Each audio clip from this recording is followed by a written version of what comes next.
afternoon again about where we stand with the COVID-19 pandemic. And really the theme of today's town hall is in a lot of ways emerging from this pandemic.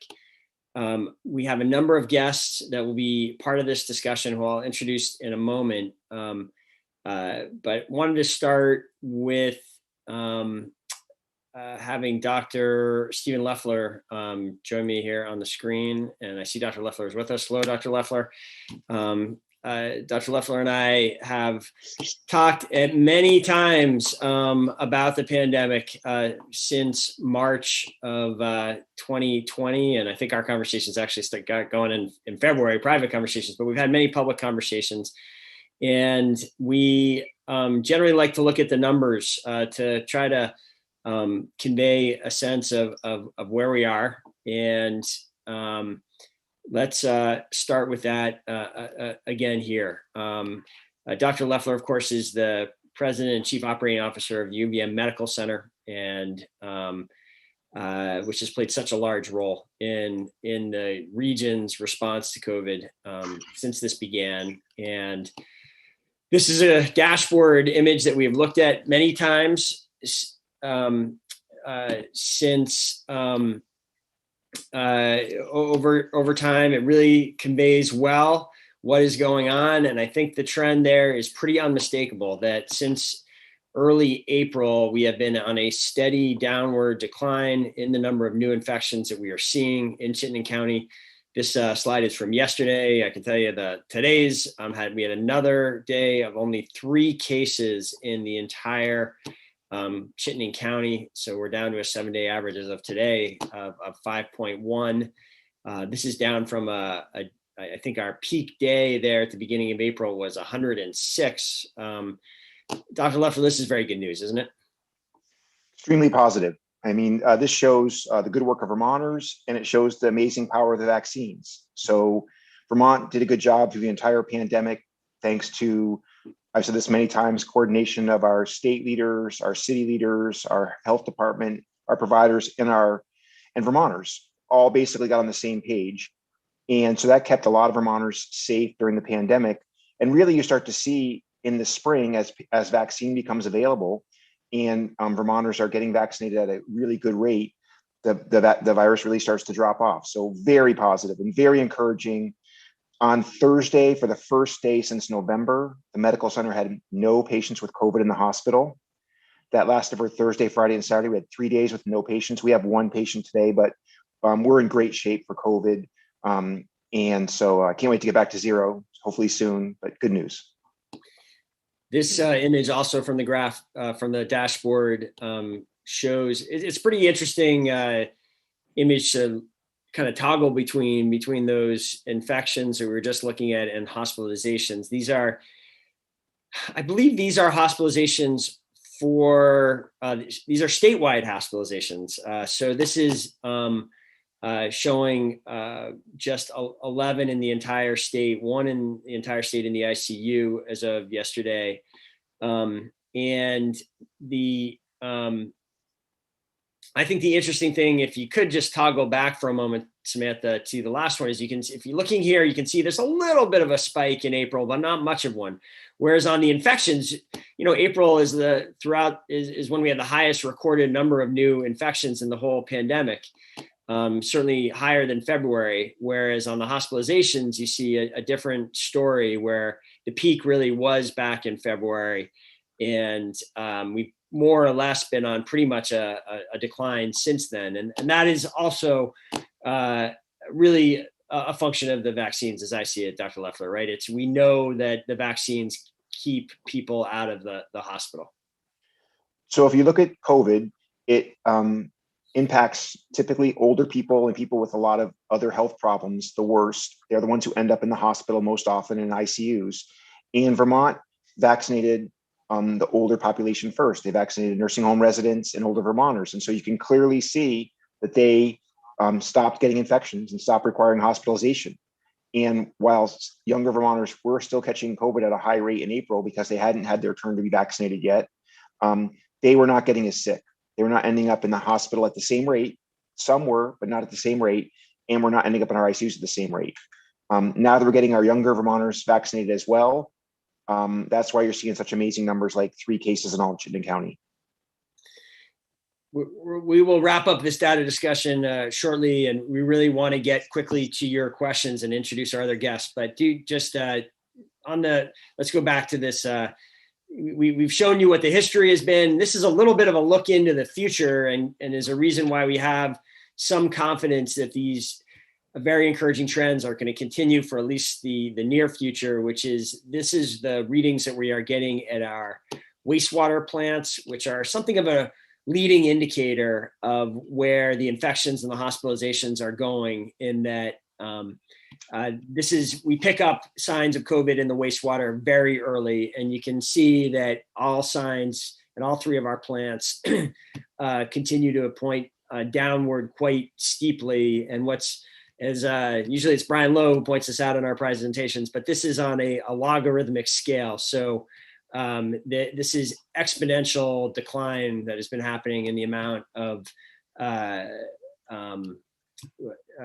COVID in the wastewater since April, and we have no sense that is stopping. It looks like it is going to continue to go down. We hope to basically zero.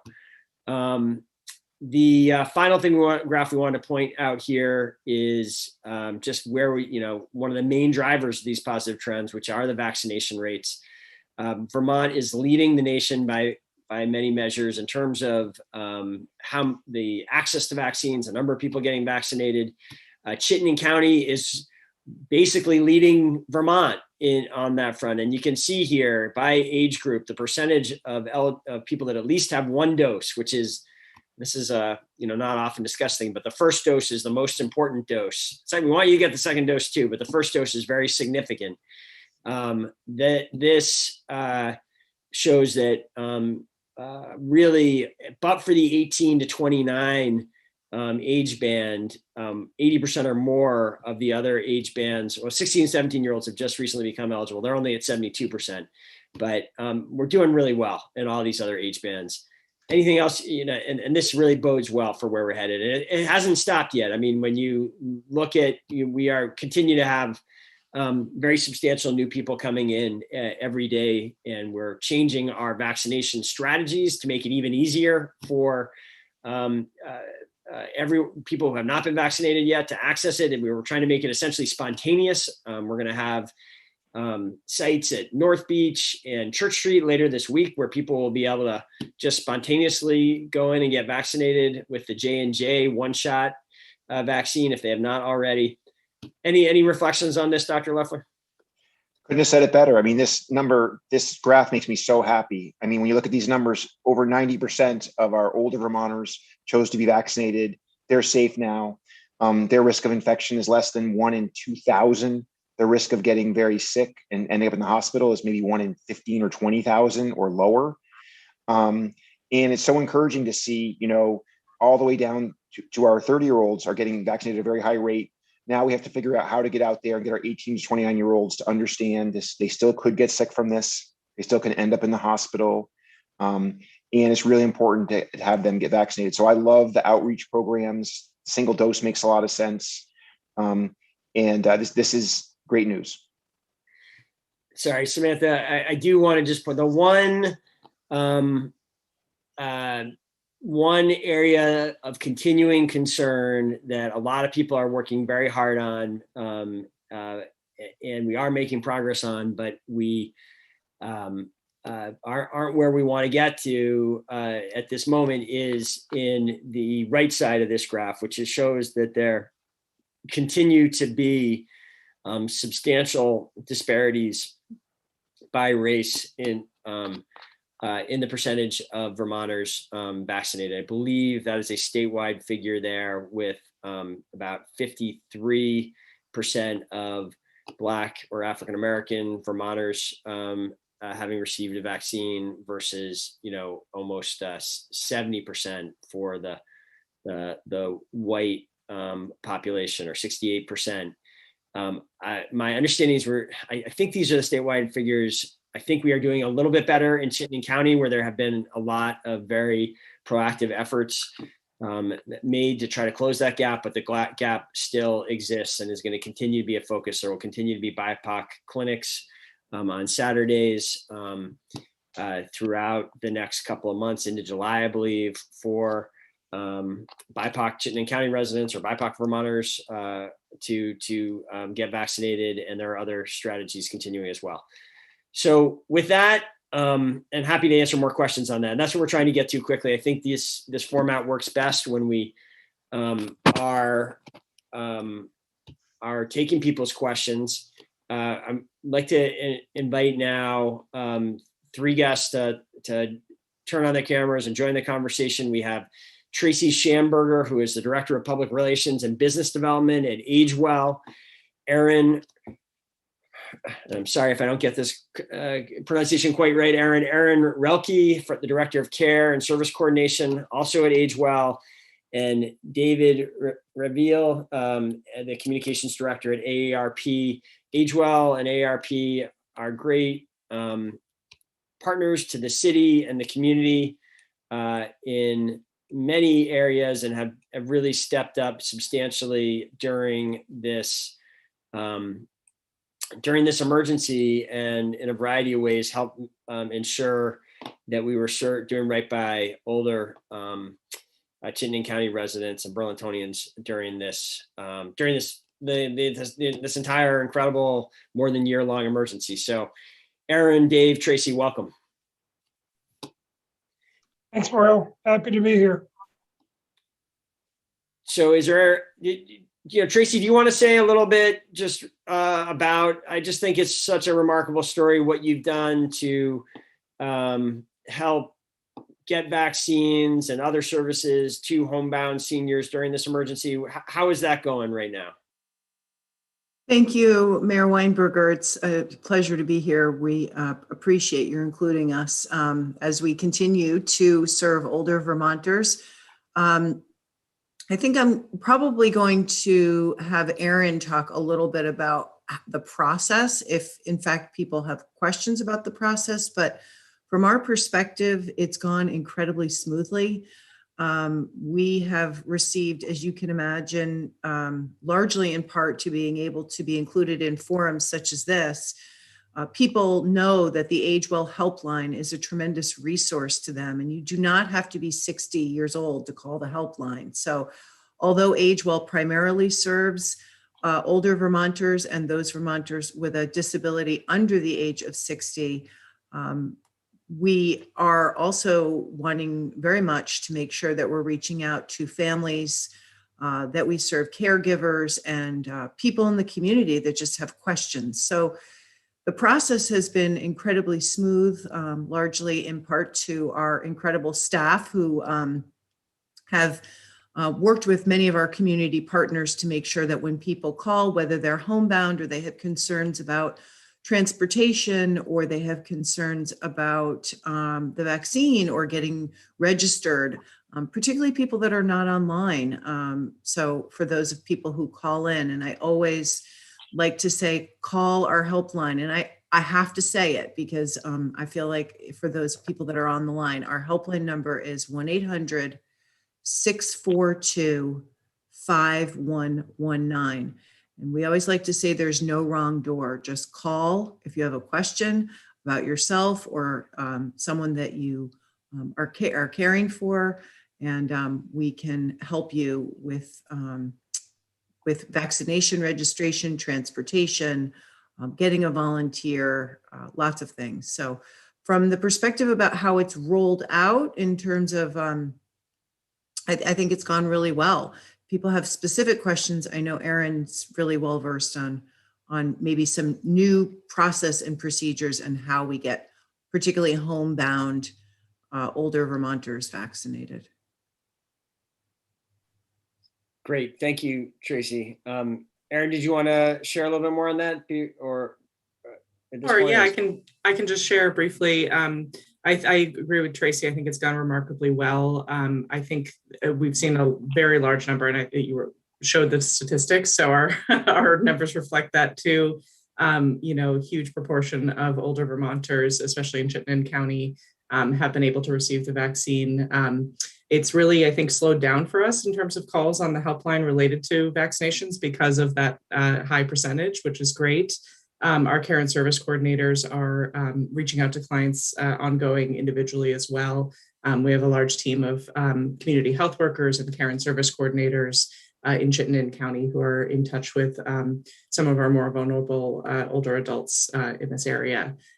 So in terms of, process, as Tracy said, our helpline is still available for those who, may have been having difficulty accessing a vaccine and might need help, navigating transportation or just redirection to the state number to register for an in-home vaccine if that's needed.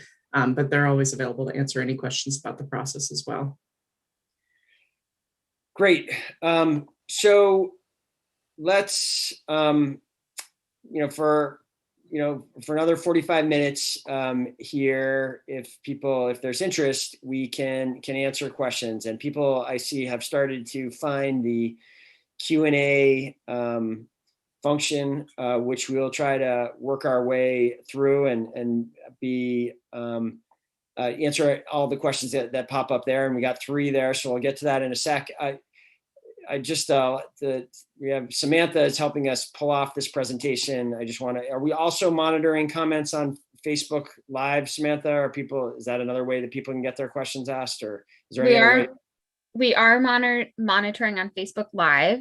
And for Great. Folks who are using the phone, we do have a good number of people that join the call by phone. If you do have a computer, you can also email your question to mayor@Burlington, Vermont, or burlingtonvt.gov, and we can get your question that way as well. Excellent. So a couple of, I know really maybe a real purpose of today's discussion is there are a lot of questions out there about the changing guidance, the public health guidance that is coming along with this progress. And I think we all have questions about what does this mean for us personally? How are we supposed to act? And we kind of got used to masking and social distancing over the last 15 months. Now there's been an evolution on some of this guidance. If we could go back to that first slide, Samantha, that we kind of glazed over, and maybe Dr. Leffler, I'll turn it over to you to kind of interpret some of this in a second. This is, we wanted to just kind of deconstruct the new guidance from the CDC and from the state about masking, and then we can talk a little bit about how there is some difference at the local level. But let's start by talking about the statewide and federal guidance. So the CDC and the Department of Health have ended the mask mandate for vaccinating people in Vermont, and the mask mandate remains in place for those unvaccinated. In Burlington, the mask mandate stays in effect in city buildings and retail stores until the city council revisits this decision on June 7th is the plan. And let's just to get away from just the focus on retail stores, which is what really the city council was debating last night. The state guidance keeps the mask mandate for childcare and school settings, public transport, healthcare settings, and long-term care facilities. And then it also gives businesses and, of course, individual households the ability to set their own standards. What this slide doesn't get into, but maybe you could help me with this, Dr. Leffler, is the state guidance also makes it clear for everyone, whether vaccinated or unvaccinated, they ease the rules in terms of being outdoors, and have basically said, unless you are going to be I believe my understanding is unless you're in, extended close contact with someone else and you are unvaccinated, when you're outdoors, you do not need to have your mask on. Anything you want to add to that guidance, clarify, Dr. Leffler, and why, what can you share about why these the state and the federal governments have taken these steps? A couple comments. Yes. So the first off is, we haven't had a pandemic for 100 years, and there's been intense research during this pandemic. And the CDC keeps following the science and changing their guidelines based on the information that becomes available. And just like as we were going into the pandemic, it took a little bit of time to sort out using masks and how they helped us, whether inside, outside was safe. We've been saying that basically, you and I have said being outside was safe from way back in the beginning because there was some science to support that. So now we know with absolute certainty that vaccines protect people. Vaccines are extremely efficacious for preventing you from getting very sick from COVID and ending up in the hospital. And the CDC guidance and the state's guidance now reflects that. If you're vaccinated, your risk of getting sick or infecting someone else is extremely low. So the science is very clear. But just like as we went into the pandemic, if you remember, different places were putting mask mandates in at different times. And there was some, how it got operationalized across the country, both on an individual household level and in cities, towns, and states, varied a little bit based on the comfort of people and how they could put it in place. I think we're going through the same thing now on the wind down. So it doesn't surprise me at all that different groups of people or even individuals would make different decisions in the short term about how long we should continue to wear masks. We do know that not everyone can be vaccinated. We do know that some people have allergies to the vaccine or have other health illnesses that prevent that. And so the guidance for healthcare settings, long-term care facilities, is really to protect those vulnerable Vermonters who can't be vaccinated, or the vaccine doesn't work as well because maybe they're immunosuppressed or something like that. And so I do think for some time now, we will see that in settings where we know vulnerable Vermonters are, think hospitals and potentially nursing homes and places like that, masks are probably around for a little longer. And I think our cities, towns, and individual households will not all at the exact same time make decisions around masks, but it'll be coming to all of us in the near future. With such great uptake of vaccine in Vermont, the science is there to show that it's safe. The numbers that we're seeing in the state right now are safe. And then we'll all get to the right balance soon, is my opinion. Great. So I just want to point out that, so I do want to, I see a couple questions in the chat, and we have both a chat and a Q&A going here. And I see in both that there is questions about, the Burlington guidance, and we'll speak to that in a sec. Before doing that, I do just want, this outdoor, the safety in the outdoors is really something that I hope is really clear to everyone now, just how safe outdoor activities are. As we start off this Burlington summer, unlike last year, there are going to be lots of opportunities again to enjoy the waterfront and the downtown, and really, the great public spaces, outdoor spaces around the city. We are going to have Jazz Fest again, June 4th through the 13th. The waterfront is going to start having events again. There will be mobile placemaking kits as one of our kind of reopening efforts. We're going to just have that are going to kind of be fun tools for different neighborhoods to have to get people together again outdoors. And what I think was a little bit less clear is, Dr. Leffler pointed out, we've been learning more and more about this virus throughout. And, even as recently as last fall into the winter, there continued to be concerns that maybe large groups of unvaccinated people outdoors presented some kind of significant transmission risk. It's really become clear at this point that almost no transmission happens outdoors. The estimates that I've seen recently might be that, even though the CDC said that there might be, they one point put out a statement a while back saying the risk of getting infected was no more than 10% the risk of the indoors, when you were outdoors. Well, the recent science on this has been suggesting that there's really like maybe 0.1% of the risk, or certainly below 1% is the risk. So outdoor settings really are quite safe. That's why after we have, whether it's protests or other, large outdoor gatherings over the last year, we have not seen an uptick. So I really hope people will fully enjoy the outdoors this summer. I know, between the high vaccination rates and being outdoors, there I really hope people will be coming out and enjoying this. How do you, Tracy, Dave, is that what you are talking to your members about as well? I know we're all about encouraging folks to get out and enjoy the great outdoors now that things have lifted. Most of our members, we have, as you may know, close to 120,000 members around Vermont. And of course, many of them have been very concerned. Many of them have been locked up for months and months. So yeah, we sure hope folks would get out and engage in the community. And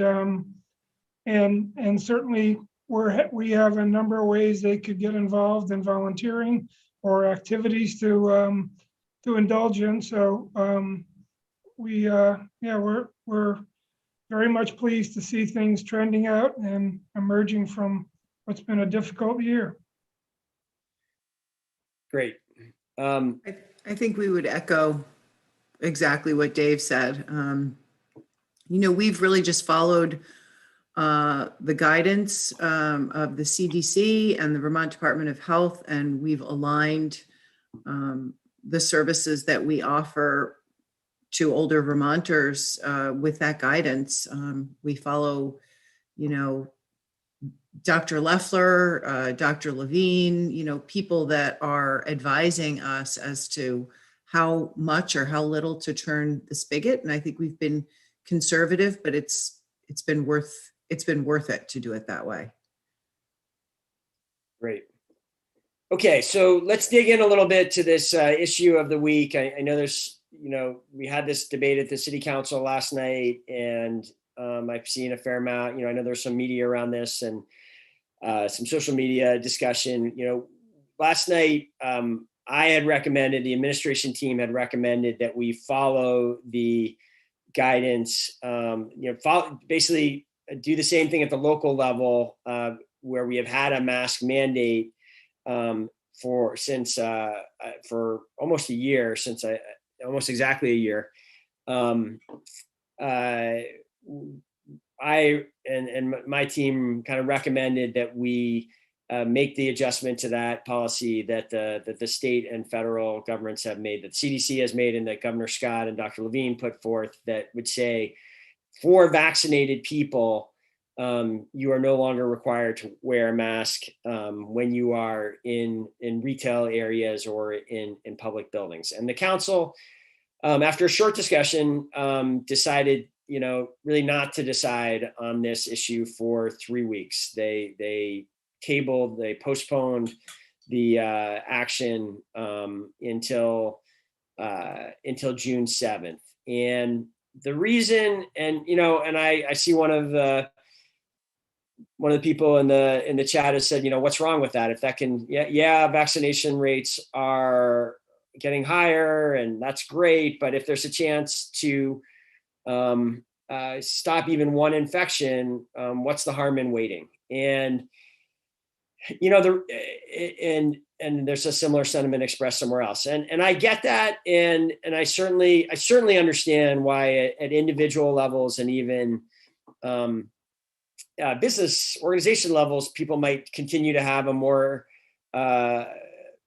require more masking, kind of a more requirements for some time now. The question is, that we had to face is, as the government, should we continue to essentially, compel people to wear masks in these settings? And we did feel, as I think the state and federal government in making their decisions, that there were some real trade-offs, public health trade-offs, to be considered here. And this is, not totally intuitive. It does, I think I understand why some people think, more masks is better. And certainly I have been as I think Dr. Leffler would attest, the city of Burlington we put our mask mandate in place very early. The city of Burlington actually went out and bought denim so that we could fabricate masks early in the pandemic before the CDC even endorsed this as a strategy, because we knew this was going to be a critical effort. So we don't take lightly at all relaxing the standards. So why did we think we should relax the standards? Well, first of all,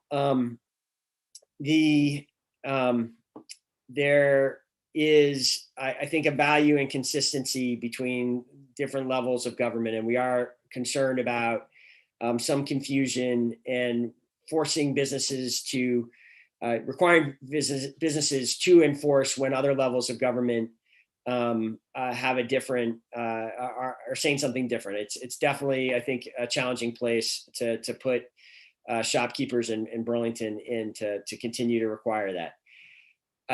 A maybe more compelling to me point, and I think one that was really, I think people should grapple with, is that there is actually public health value in having different rules for vaccinated people versus unvaccinated people. And this is what the CDC has a brief saying this, and I'd love Dr. Leffler's thoughts on this in a moment. I don't know if it's something you've really grappled with, Dr. Leffler. The CDC has a brief saying this, and then there's a UCLA study that says different rules for vaccinated and unvaccinated people actually becomes a motivating factor for a significant percentage of the people who still have not chosen to get the vaccine. If they know that they are going to, when following the rules, have greater freedoms if they get vaccinated, that actually is compelling to about half the people who are still unvaccinated in one form or another. We haven't seen polling on exactly the Burlington mask mandate. I'm not suggesting that, but that as a general principle, a lot of the unvaccinated people would see, it may be something that makes them actually accelerate or choose to get vaccinated when otherwise they might not. And that, since really that is one of our most important remaining public health tasks, anything that pushes in that direction, I think is it shouldn't be ignored. And I did kind of feel like that didn't get enough discussion and airtime in the council discussion last night. Finally, then I really would love to hear Dr. Leffler weigh in on this. I think we have a kind of long-term or medium to long-term public trust issue at stake here, and that we have really asked people to upend their lives, do a lot of extraordinary things over the last years. And by and large, people have done it here in Vermont because they have trusted that they were being asked to do reasonable things. If we are no longer asking the people to do a reasonable thing because the risks that we are exposing them to are vanishingly small, but we continue to put these rules in place, I am worried about sort of, loss of confidence in kind of what we're and sort of trust that we're only asking people to make these sacrifices when it's really, we're going to get real benefit from it. So those were the main reasons for me and why I came down the way I did. Any thoughts on that, Dr. Leffler? I mean, so once again, I think the science at this point supports the CDC's recommendation that we can stop wearing masks. That's the science. But there's a huge social component to this. I mean, Americans, Vermonters have been wearing masks now for a long time. People are anxious. And I do think the social component of when we decide to release some restrictions, it is a more local decision. And that is why the CDC and the governor did allow a little bit of leniency here. I do think you raise a good issue that we do want to make sure that people understand the full benefit of vaccination. We were able to have a gathering at my house this last weekend, and everybody in the house was vaccinated. And that was such a great feeling. We were together, we could hug, we could have a meal together. Everyone here was vaccinated. That was really an amazingly great feeling. And I'm hoping that everyone on this call that has a member of their family who hasn't gotten vaccinated yet, please put a little personal pressure on them. What I do know is the way out of this is to get all Vermonters vaccinated.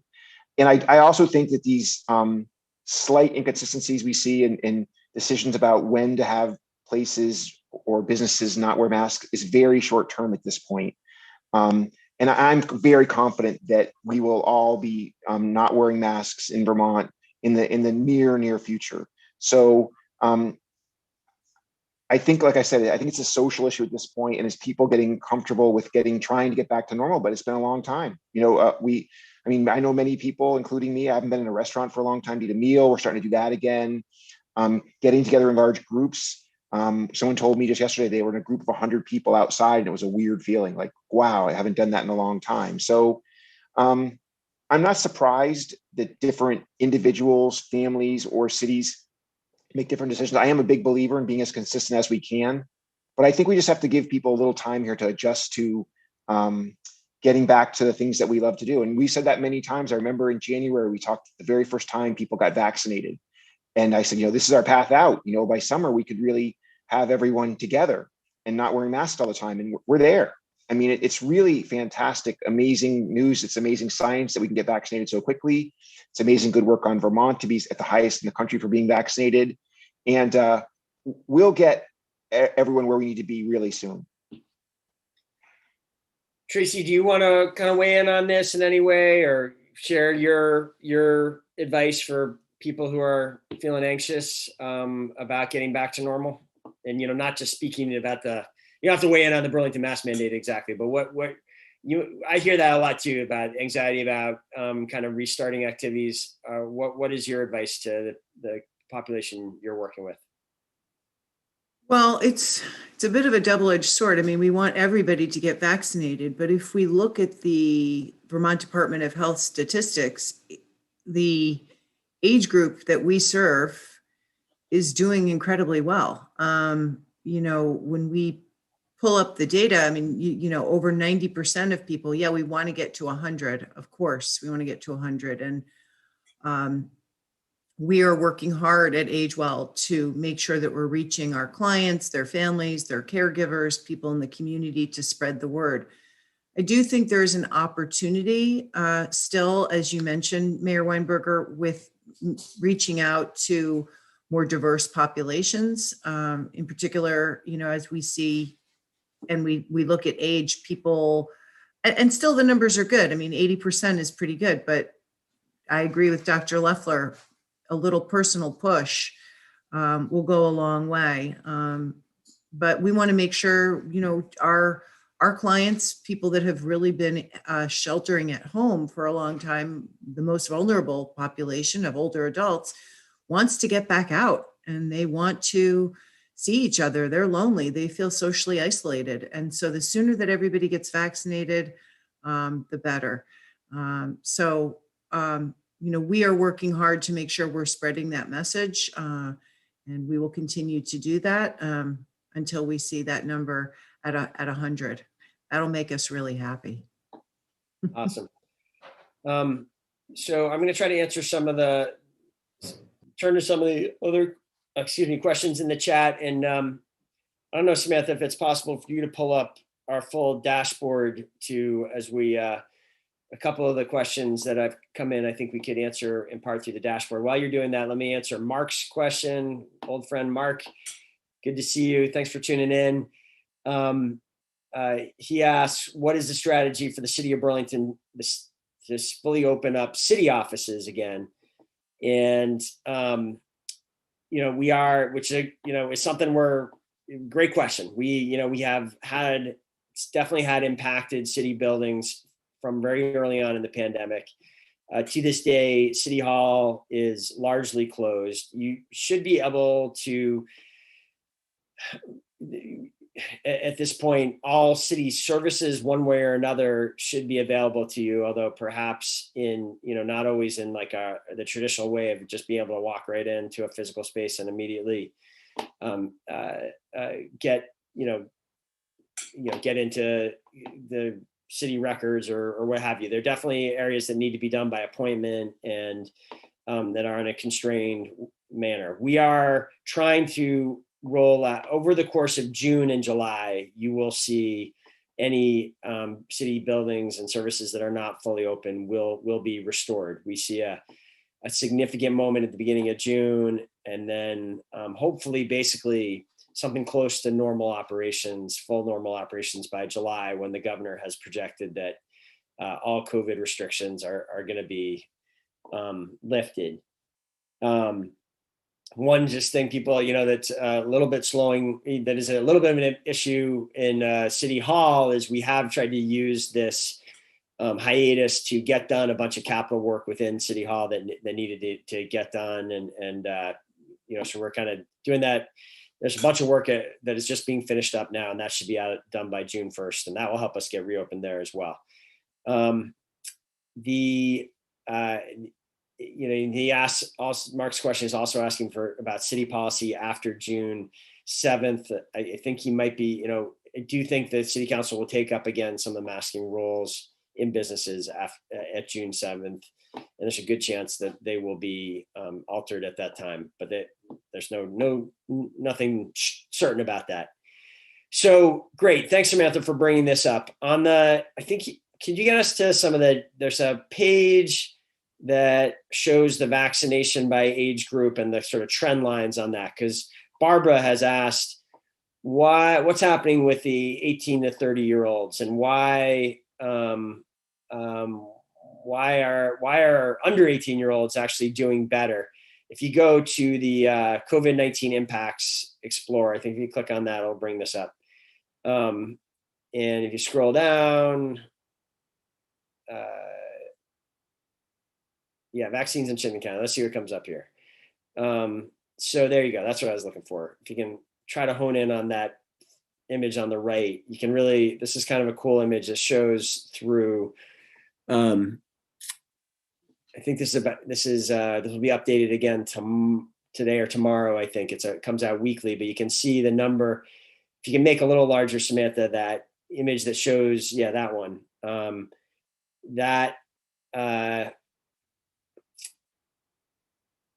basically you can see that, there we go, that all the upward trend of all the younger age groups is continuing to go pretty steeply in the right direction. The second one from the bottom is, I think the 18 to, I guess what I'm trying to say to Barbara is don't lose hope yet.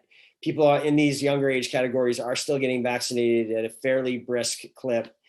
I think 16 and 17-year-olds may have had some advantages just because, you also have parents still involved there looking to get people signed up quickly. I know some schools also have had some school clinics. So there were some advantages to the 16 to 17-year-olds. And this is, this is the numbers there from back in March. You have to kind of move across the screen to get the most recent ones. So I am hopeful that we will still fairly quickly see those 18 to 34-year-old numbers go higher.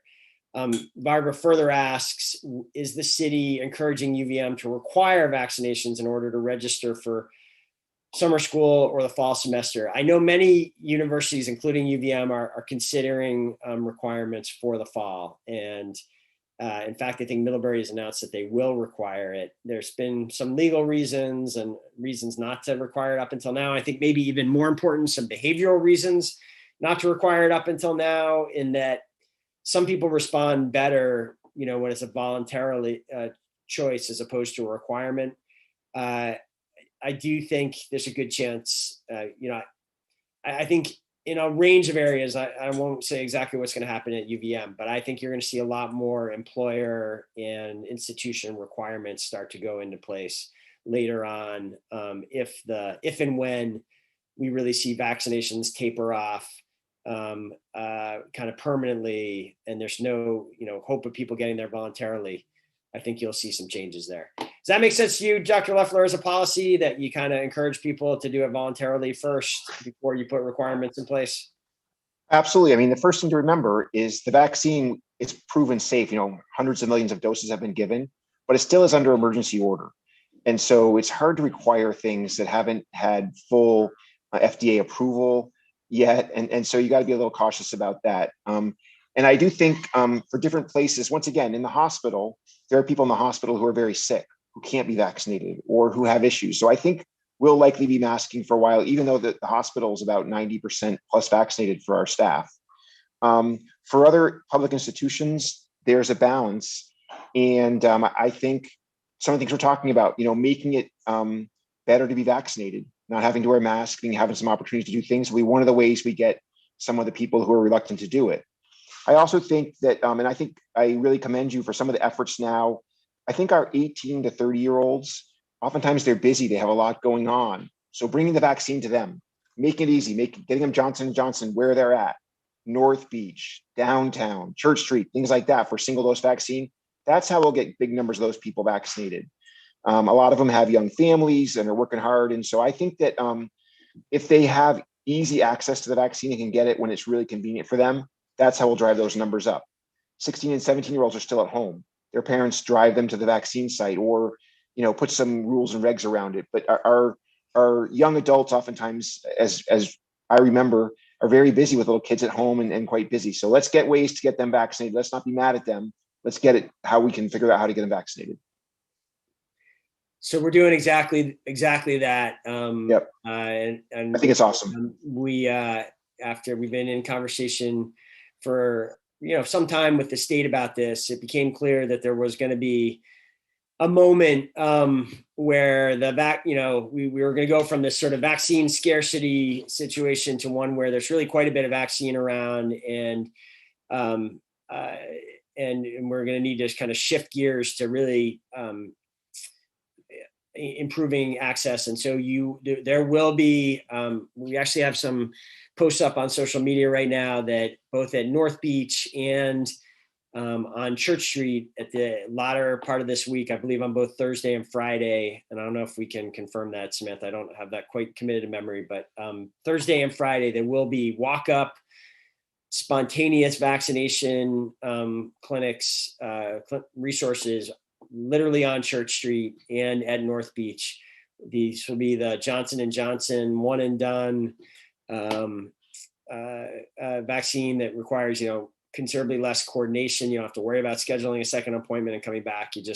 You are fully vaccinated once you get 2 weeks beyond that initial injection. And so look for that and tell friends about it if they're planning on being in Burlington at the end of this week. And I think other communities I know the state's looking at opportunities like this statewide. It's a real shift in the vaccination plan that you'll see more about in the weeks ahead.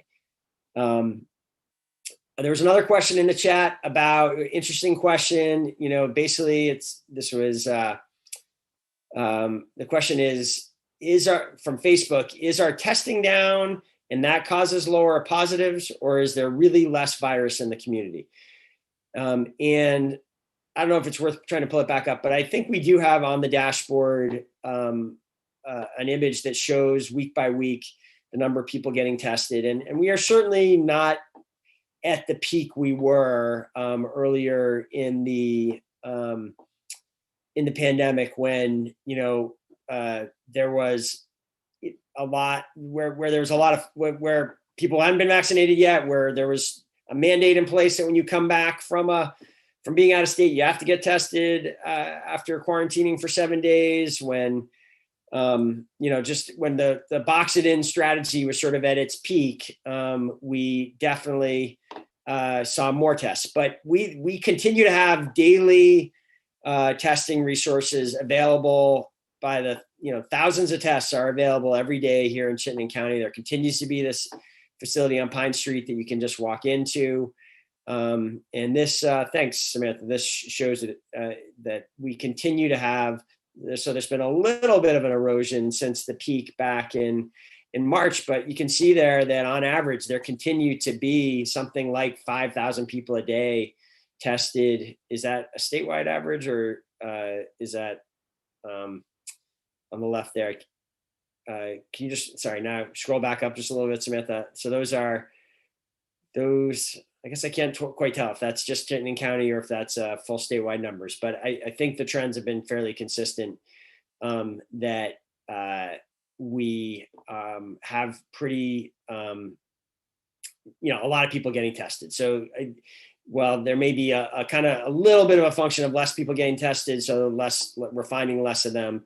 There's definitely been a drop in the actual amount of virus circulating as well. And so Marat, I'll just add that we know there's less virus in Vermont. Your wastewater data shows that, our ERs show that, our hospitals show that. So There is some less testing because less people are being exposed. I mean, 3 months ago, if your neighbor had COVID and you walked by them, you'd go out and get a test. That's not happening as much now, but we have good, strong data that shows in the state of Vermont right now, there's much less COVID than there was here in February. Like I said, by empiric data, wastewater treatment, our ER patient cases, how many people are getting tested by their doctors for symptoms, how many people are in our hospitals. So I do just want to circle back. People on Zoom can see this, but for people calling in or on Facebook, Samantha hunted down the information about the North Beach vaccination clinic will be on Thursday of this week from 1 to 5 p.m. at the pavilion there on North Beach, and Friday from 12 to 2:30 p.m. And Church Street will have a Saturday clinic on May 22nd from 6 to 10 p.m. in front of City Hall in the lower block on Church Street.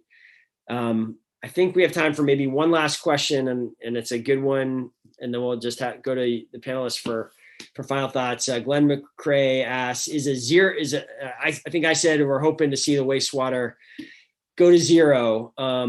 Is zero rate of virus really a realistic possibility, or do we expect to see it in the wastewater and occasional positive tests as we go forward? So we did actually at one of the plants have our first non-detect since back in, I think, October, where like literally it's got the wastewater RNA tends to be sort of a lagging indicator. It stays there for a long time, even after people are contagious. So it was notable that we had non-detect, but then the next one after that, we detected it again at very low levels. So I think you're quite right that we probably won't literally see zero very, very often for a while. And even when we do, I don't think anyone thinks COVID, well, it may not be that COVID entirely goes away. This may be something like the flu that we are dealing with in some way going forward. I don't think we really know there. I don't know. I don't think we want to speculate too much on it. So, good point. I think we are, and we'll see where that goes. I do want to make sure there's time to go around to each of our panelists to share some final thoughts. So, Dave, we haven't gotten to hear from you too much. What are your thoughts as we go through this emerging period? Well, I guess, consistent with what you've been saying, it's to the extent we can get more and more Vermonters vaccinated, the better off we're going to be. Probably that's a good reason why the testing numbers are down. It's because more and more of us are vaccinated and don't need to get tests. But we're really thrilled and proud of what the state's done so far. As AARP, tries to reach out to our members with a message. We, of course, have to be careful about telling people what to do medically, but we are trying to put the information out there and put the resources out there and get folks directed to the state health department, because that's really the primary source of information, at least statewide, on what's going on. And if people want ways to, virtually engage with the community or educationally, AARP has a number of things from birding things to gardening to volunteer activities, fraud and scam preventions, live trivia, you name it. Lots of ways for folks to stay plugged in with others if they're feeling isolated. We're at aarp.org/VT.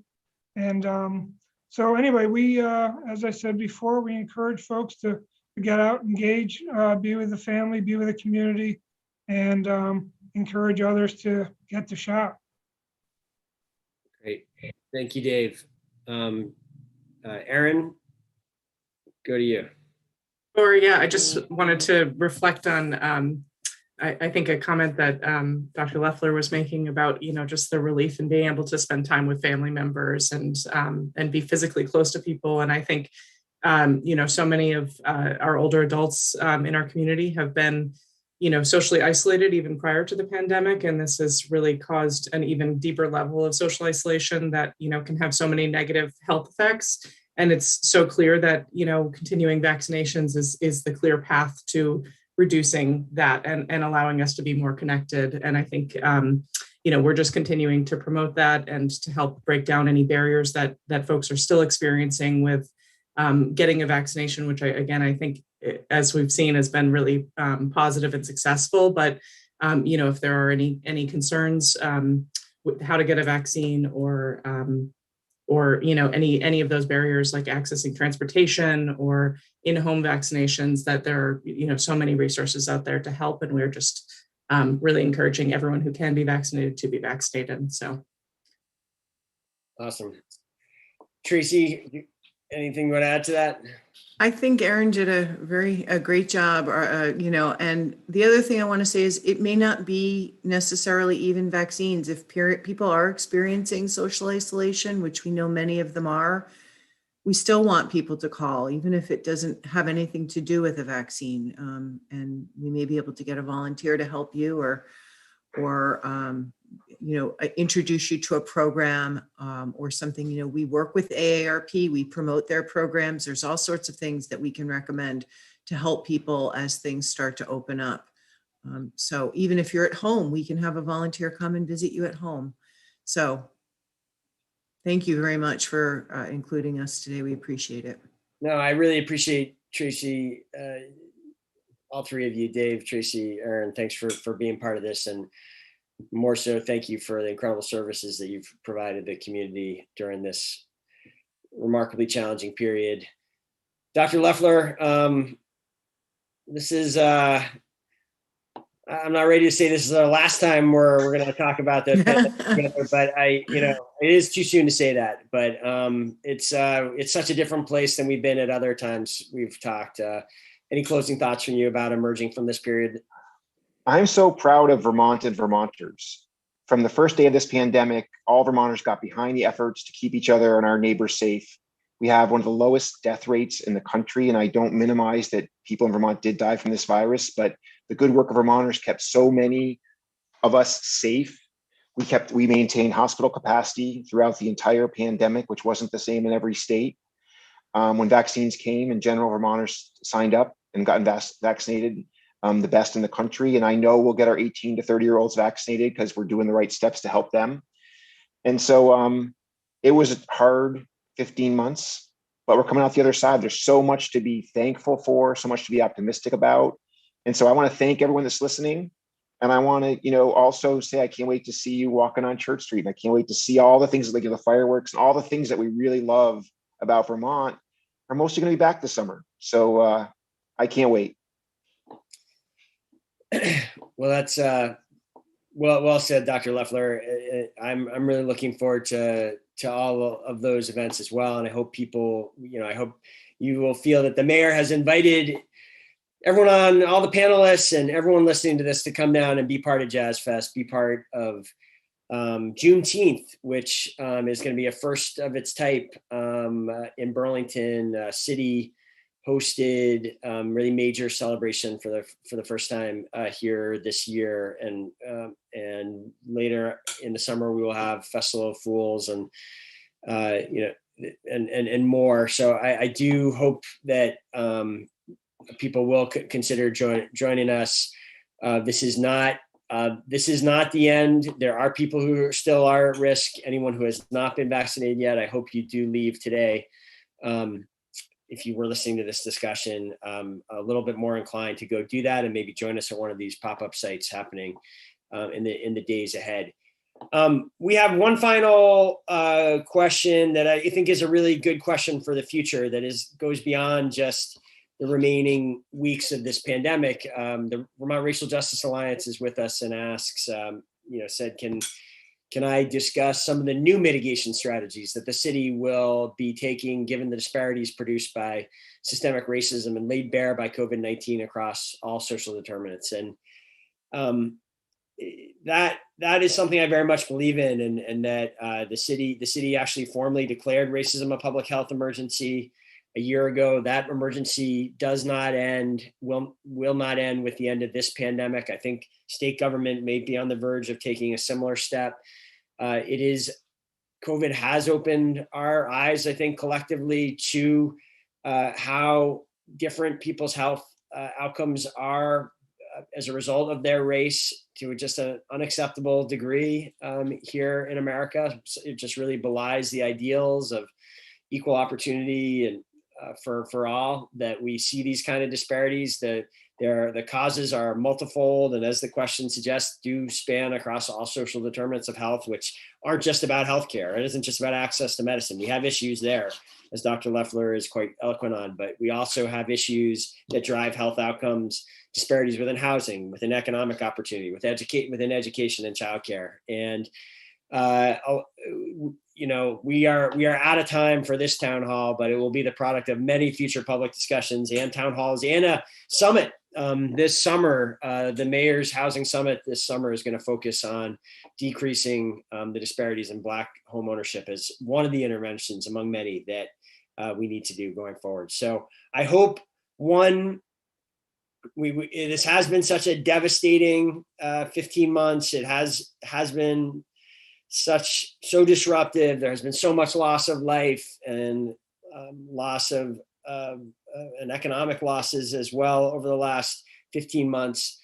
We have also grown and learned things as a community that can, I think, give some meaning long-term to the lives that were lost almost in some ways, and can give some meaning to this purpose that we can bring about change if we kind of hold on to the power of collective action that Vermonters did so well with during this period. If we are able to tackle these remaining major social challenges ahead with that same kind of energy and focus, the long-term effects of this pandemic could really save many lives. And it's certainly something that I intend to be very focused on in the years ahead. So on that note, I would like to close this out and say thank you all. It was great to have a large number of you with us across the 3 different platforms today.